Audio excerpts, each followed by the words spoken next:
Nice to meet you. Hi, nice meeting you. So, when going about choreographing the TV series as a Mhm. prequel, did you use the previous movies as inspiration for the stunts at all, or did you view it as a completely separate project? Both for sure. Because what they did in modern day, we had to be careful of trying to make sure we had our own tone and style in the '70s, but we was able to take inspiration concerning the filming style and the presentation of it, so people feel like it feels Wick-ish, but yet you still feel that gritty dirtiness and grounded thing you would expect from the '70s. So yeah, a bit of both. You've obviously been in a ton of different projects. How was this project different and kind of similar to those? Well, for me, I was grateful to be the action director on this one, so I was fortunate to have a stunt coordinator, Hank Kinji, and then Dom from Budapest, that was our local stunt coordinator. So having them take care of the logistics that I can focus on the storytelling aspect of it and the training and coming up with the ideas of what they're going to implement in the stories for the action. It was really cool, but we had a great support system with Albert Hughes, knowing what he wanted, and Kirk Ward, our showrunner and writer, saying, "Hey, whatever you need, I'm your support system." So whether it was time, whether it was resources, and the logistical part of it as well, having all that taken care of allowed me to simply focus on cool camera movement, making sure everybody looks like a badass, focusing the actors on their story points, their highlight points, and just being consistent throughout and just saying, hey, make sure each fight scene is memorable. And I think we all did a great job in that area. Speaking of making sure that the fight scenes were memorable, what was your kind of favorite fight scene without giving too much away? Oof. All right. You know what? I'm gonna have to start off with the stairwell fight. Here's why.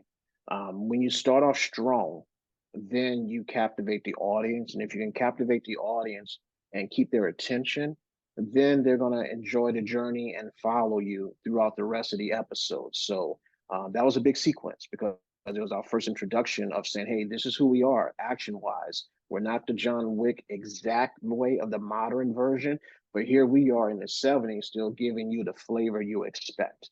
So yeah, that has to be one of my favorites because if you start off with a bang, then people will stay around for the rest of the journey. Yeah. Did you watch any movies from the 70s to kind of get that sense of time and action?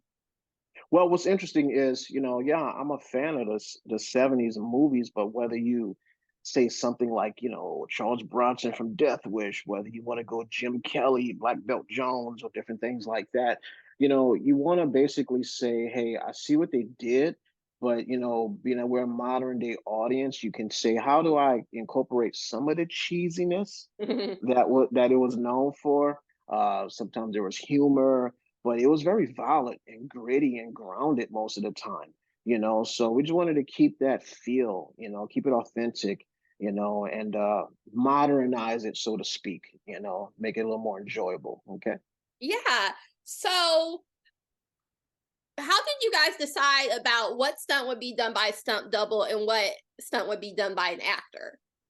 Okay, well, that's determined during the training sequences and also when we create it with stunt people, because we set the template with stunt people first. But what my main job is to make sure that as a storyteller and action designer is making sure the audience can see the actor 85 to 90% of the time. I want you to stay connected because if you start shooting behind or silhouettes or hiding angles, it's not the actor anymore. So it can kind of check you out from it, even if it's cool. I just wanted to make sure there was always a great percentage of actor versus stunt person. Of course, some people got in there. I didn't mind hitting the ground, because I was like, hey, if you can do this, I'm going to film it to where the audience sees it's you. So that sets up a better motivation. Of course, we make it safe, but there's always that fine line of, nah, I'm gonna let the stunt double do this when I don't want to risk anything. It's not worth. Oh no, I want to go for it. No, no, no, chill out. We got more fights coming up, so we want to keep you safe. All right. Yes. How would you say the training is different from an actor and a stunt double when doing these stunts? And how is it Well, similar? Yeah, well, I would say it's similar in the sense of you want the actor to learn the physicality, you want them to feel confident, you want them to believe the movement and techniques they're doing because it's all a dance at the end of the day. You're going to have a dance partner. Your dance partner might be one-on-one, your dance partner might be 15 people where each person has different movements. But what we try to focus on is in your training, especially when it's a limited amount of time, what are you going to do that you need to focus on versus don't even worry about this part because that's going to be the stunt double. So it does affect the training, whether they're doing falls, rolls, just reactions. That way they can do things that keep them staying in character and we don't waste their time or risk any bodily injuries. Yes. And about how long does it take to shoot action scene, because there's so many different angles that it's not Mhm. going to be in one take.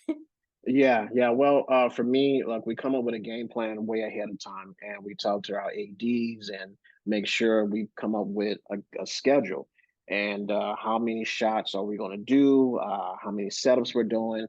Basically, for this, but within a John Wick world, we try to do as few setups as possible because we want to put more action in the camera versus cutting away too many times, and that's what affects the training. Because if I can teach you how to do 8 to 10 moves versus you only can do 3 to 4 moves. That 8 to 10, if I film it all at one time, that saves me multiple setups, multiple camera angles, multiple cutting away to something else. And the audience can sit back and enjoy the beauty of the dance. And that makes it worth it. Yes. What's one of the tricks that the audience wouldn't know, but wouldn't give it too much that you're like giving away all your tricks of the trade? What's something that an audience member wouldn't notice while watching these fight sequences? Well, I would say what they wouldn't know is somebody who might have never done a fight scene before. Because when you look at certain people and how they executed things, you would go, "Oh my God, he or she's badass." But you may realize or find out later that this person never did a fight scene before. So that's a testament to their training, efficiency, and being prepared. And at the end of the day, it's acting.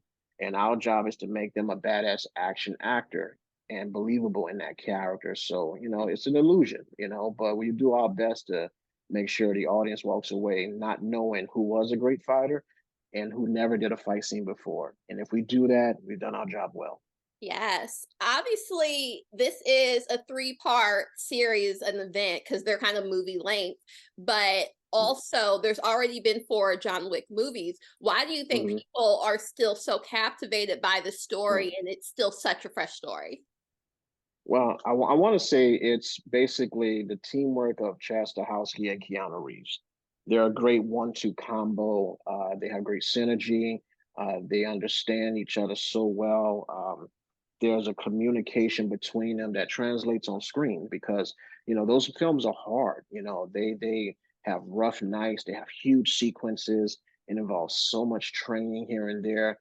But with that trust they have and that friendship they have, it makes that journey worth it. And the audience, when they ride with us on those 4 films, it's seamless because you can just tell that, even behind the scenes, what you're seeing in front of the camera, the journey, they're having fun, they're overcoming challenges, and you just want to stick with John Wick and see where does he go, and then it allows him to bring in friends and people into this world. So now you got other people that go, "Oh wow, that's an extension of him. They have a past. They have a past."